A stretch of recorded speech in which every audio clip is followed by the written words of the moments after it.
Shalom, selamat malam Bapak Ibu sidang jemaat yang dikasihi Tuhan.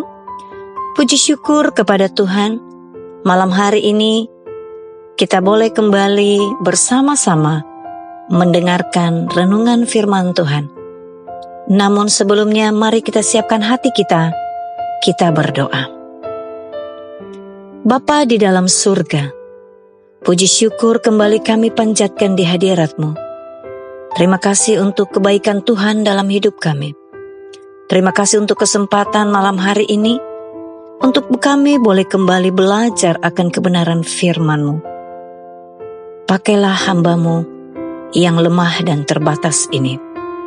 Di dalam nama Tuhan Yesus Kristus, kami sudah berdoa. Amin. Baik Bapak Ibu, kita akan kembali melanjutkan renungan kita pada malam hari ini, yang terdapat di dalam Mazmur nomor 32, ayat yang pertama sampai dengan ayatnya yang ke-11. Mazmur nomor 32, ayat yang pertama sampai dengan ayatnya yang ke-11. Dengan tema renungan pada malam hari ini, dalam pengakuan dosa terjadi pemulihan. Malam hari ini kita akan membaca dalam ayatnya yang kelima, demikian firman Tuhan. Dosaku kuberitahukan kepadamu, dan kesalahanku tidaklah kusembunyikan. Aku berkata, aku akan mengaku kepada Tuhan pelanggaran-pelanggaranku, dan Engkau mengampuni kesalahan karena dosaku. Mazmur ini ditulis Daud setelah ia ditegur oleh Nathan karena dosa perzinahannya dengan Batsheba dan aksi pembunuhan terhadap Uria, suami Batsheba itu. Dari semula, Daud berusaha menutupi dosa dan kesalahannya, sehingga ia pun mengira tidak ada seorang pun yang tahu tentang ini.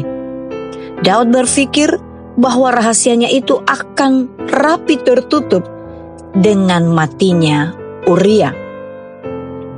Seharusnya Daud tidak perlu menyembunyikan dosanya. Sebab jika kita melihat di dalam Ibrani pasal 4 ayat 13 katakan, dan tidak ada satu makhluk pun yang tersembunyi di hadapannya, sebab segala sesuatu telanjang dan terbuka di depan mata Dia, yang kepadanya kita harus memberikan pertanggung jawab.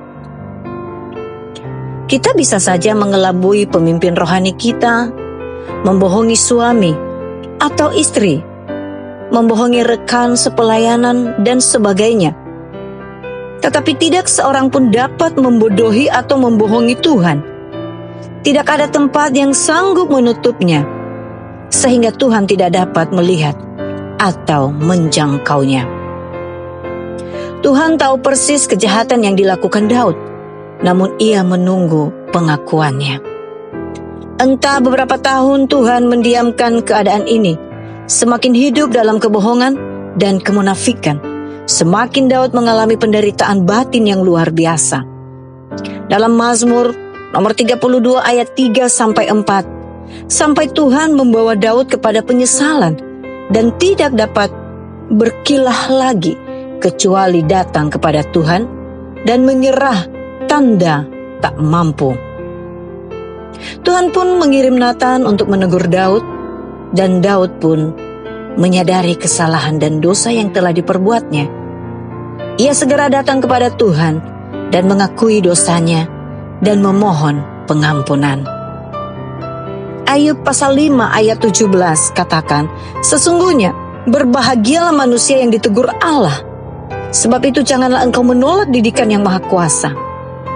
Bapak Ibu sekalian, sebelum kita menerima pengampunan dari Tuhan, kita akan selalu mengalami tekanan dan penderitaan dalam diri kita.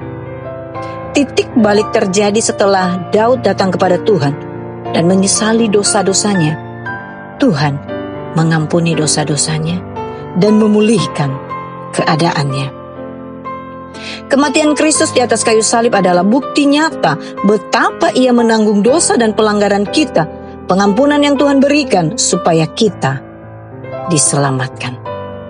Bapak Ibu yang terkasih, siapa yang menyembunyikan pelanggaran tidak akan beruntung, tetapi siapa mengakuinya dan meninggalkannya akan disayangi.